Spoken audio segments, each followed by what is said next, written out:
जय सच्चिदानंद जी। सभी प्रेमियों को जय सच्चिदानंद। अब दादा जी देखो प्रेमियों, आज ये बता रहे हैं कि जो लोग भक्ति करते हैं और जो लोग भक्ति नहीं करते, भक्ति करने वाले लोगों का दूसरे लोगों के साथ संपर्क आने में वो दूसरे के दिल पर क्या असर डालते और कैसे डालते, इसके बारे में बता रहे हैं। अनेक दिल अपना प्रभाव दूसरे पर नहीं डाल सकते और अनेक ऐसे होते हैं कि धीरे धीरे अपना प्रभाव डालते हैं।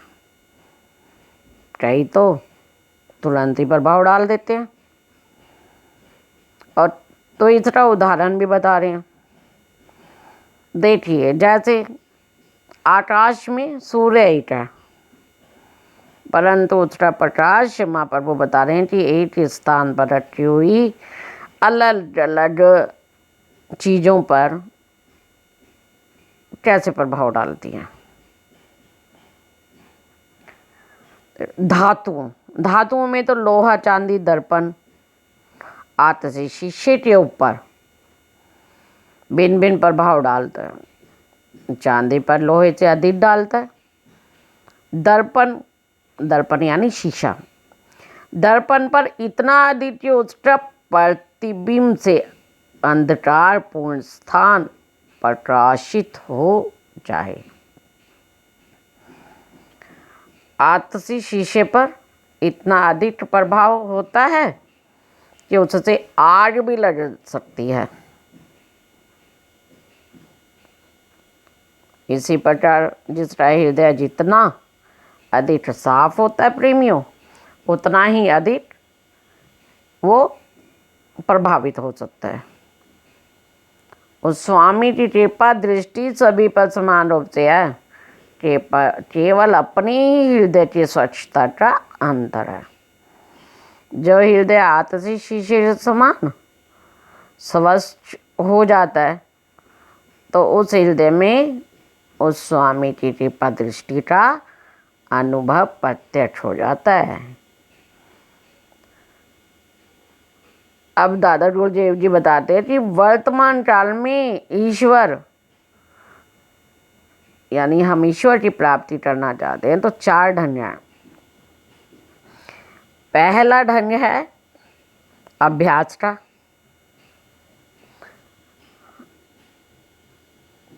दूसरा है विचार, तीसरा है ध्यान, चौथा समाधि। फकीरों की भाषा में इसका जिक्र, फिक्र, मराकबा तथा फना कहा गया है। फना के बाद बका है, जिसको जीवन मुक्ति कहते हैं। उसके पश्चात वसाल माना गया है, जिसको विधेय मुक्त कहते हैं। जिक्र अथवा अभ्यास का संबंध हृदय अथवा इंद्रियों से है। फिक्र, विचार का संबंध बुद्धि से है। तत्स्वर अथवा ध्यान मन से होता है। फना अहंकार को कहती है। अब पहला है अभ्यास। पहला अभ्यास है, इसके अभ्यास करने के बहुत सारे ढंग बताए हैं। महात्मा जिज्ञासु की अवस्था देकर ही उसको उसके अनुसार ढंग बताते हैं। अनेक व्यक्तियों को जीवावश करने का, कुछ को प्राणवश में करने का अभ्यास बताते हैं। इन सब का तात्पर्य मन का विरोध करना है। इसका सर्वश्रेष्ठ अभ्यास त्रिकुटी ध्यान है। जिसका वर्णन गीता के 5वें अध्याय के मंत्र 27-28 में हुआ है। प्रेमियों इसे सुरत साधना, शून्य ध्यान और सहज अवस्था भी कहते हैं। मुसलमानों में फकीर इसको नसीरा महमूदा कहती हैं। इसमें मुठ बंद करके श्वास के आने जाने का मार्ग नाक द्वारा रखकर दृष्टि को भावों के मध्य में, जहाँ नाक का बासा आरंभ होता है, ठहराते हैं। इससे मन एकाग्र हो जाता है, अंदर से संकल्प विकल्प समाप्त हो जाते हैं। शुरू में आंखों पर जोर पड़ता है, बहुत खुश्की भी होती है, इसलिए इस अभ्यास को प्रेमियों धीरे धीरे ही बढ़ाना चाहिए और भोजन में हमें थोड़ी चिकनाई अवश्य लेनी चाहिए। तो प्रेमियों, ये हमें श्री परमहंस दयाल जी ने प्रथम अभ्यास के बारे में बताया है। अब अभ्यास में प्रेमियों जिक्र जो होता है, अभ्यास 4 भागों में बटा हुआ है। दादा जी ने बताया अभ्यास 4 भागों में बटा है। जुबान है, जुबान जाती रहे तो दिल गाफिल है। जुबान जाती रोटे, इसके साथ दिल इस तरह जाती रहे कि कभी कभी दिल गाफिल भी हो जाता है और जुबान जाती रहती है। जुबान और दिल दोनों एक साथ जाते रहते, परंतु कभी कभी दोनों ही गाफिल हो जाते हैं। हम कहते हैं ना कभी कभी समझ नहीं आ रहा, अनमनी से हो रहे हैं तो समझ नहीं आ रहा, तो इसे कहते हैं दोनों एक साथ गाफिल हो जाते हैं।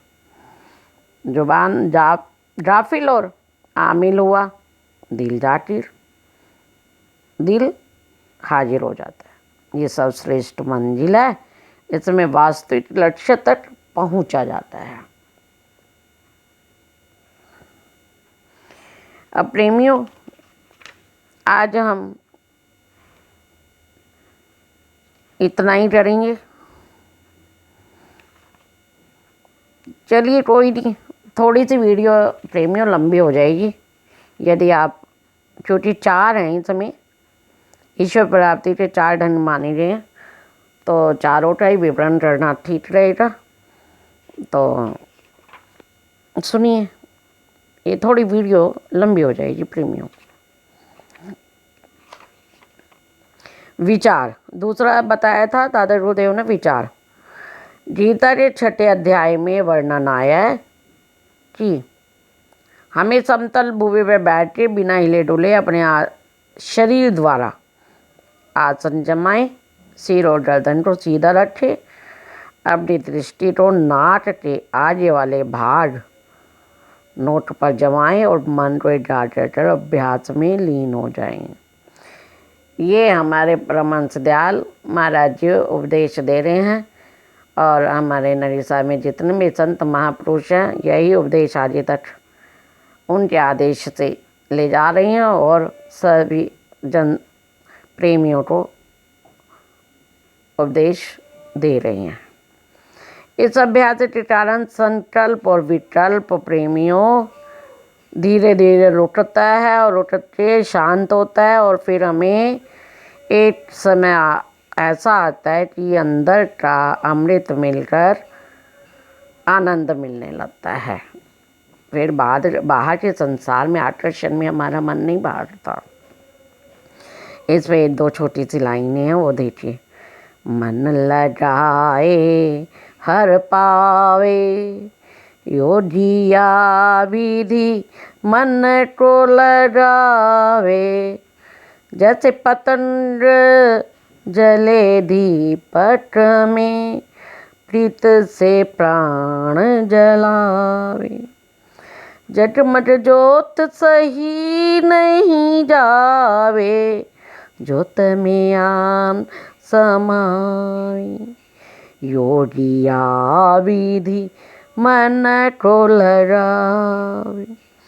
जैसी नार पन रट तो जात ही सिर डागर भरे लावे।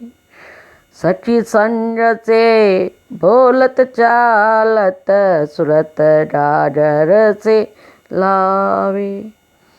जैसे नट चला चितारन डाड़ा ढोल बजावे। योगिया विधि मन को लजावे।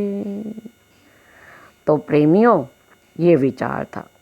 अब हम आते हैं तीसरा, ईश्वर की प्राप्ति का तीसरा साधन क्या है? ध्यान। अभ्यासी जिज्ञासुओं की पृथक पृथक दशा होती है। महात्माओं ने ध्यान के भी अनेक ढंग बताए हैं। सभी द्वारों अर्थात हमारे शरीर के द्वार के बारे में बात हो रही है। हमारे शरीर के द्वार कौन से हैं? आँख, कान, मुठ इत्यादि मन को रोट कर, आँखें उलट कर चौथी का ध्यान करें, इससे साक्षात्कार होता है। इस पे भी ये दो पंक्तियाँ सुनिए। आँख कान मुठ ढापटे नाम निरंजन ले। भीतर के पट तब खुले जब बाहर के पट दे।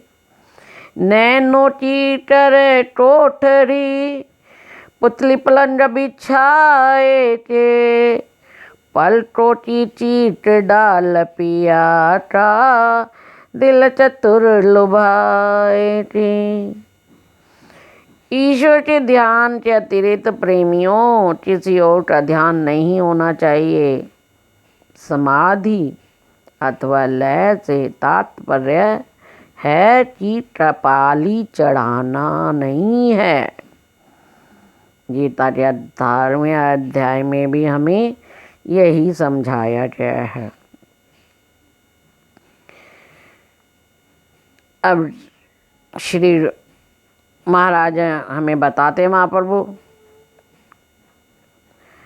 कि तुम सब धर्मों को छोड़कर मेरी शरण आ जाओ, मैं तुझे सब पापों से मुक्त कर दूंगा। धर्म के अर्थ है अहंकार, जिसे हमने अपना आप मान रखा है, उसको छोड़ देना ही शरण में आना है। जब अहंकार का पर्दा उठ गया फिर आपा कहाँ रहा। परंतु बिना अभ्यास के अहंकार का त्याग कठिन है। सभी अभ्यास एक प्रकार से धर्म है, जो कि सभी मनुष्यों में एक समान एक आवाज़ हो रही है, जिसे संतों ने गुप्त रखा है। इसको खोजने का ढंग ये है कि साधक मुठ को बंद करके नाक से श्वास लेवे, हृदय से संकल्पों को दूर करके श्वास के आने जाने पर ध्यान रखे। इससे अभ्यासी को एक प्रकार की आवाज़ शब्द अपने अंदर घट में सुनाई देगी। ये शब्द पहले तो हृदय से सुनाई देती है, तो ये बता रहे हैं हमें। बाद में अभ्यास करते करते दाहिनी आंख के पास बाहों में भी ऊपर सुनाई देने लग जाती है। शुरू में ये शब्द स्पष्ट रूप से सुनाई नहीं देती, बल्कि कुछ मिली जुली सी आवाज़ आती है। कुछ दिनों तक अभ्यास करते रहने से ये आवाज़ें स्पष्ट रूप से आने लगती हैं और ये आवाज़ें 10 प्रकार की सुनाई देती हैं, जिनको सुनकर मनुष्य मस्त हो जाता है, अपने अस्तित्व को भूल जाता है, समाधि में स्थित हो जाता है। इस अभ्यास के साथ महात्मा खींचड़ी मुद्रा भी कहते हैं, जिससे अमृत मस्तिष्क से छूकर गले में अमृत गिरता है। उससे ऐसा आनंद उत्पन्न होता है कि साधक बिल्कुल ही मस्त हो जाता है।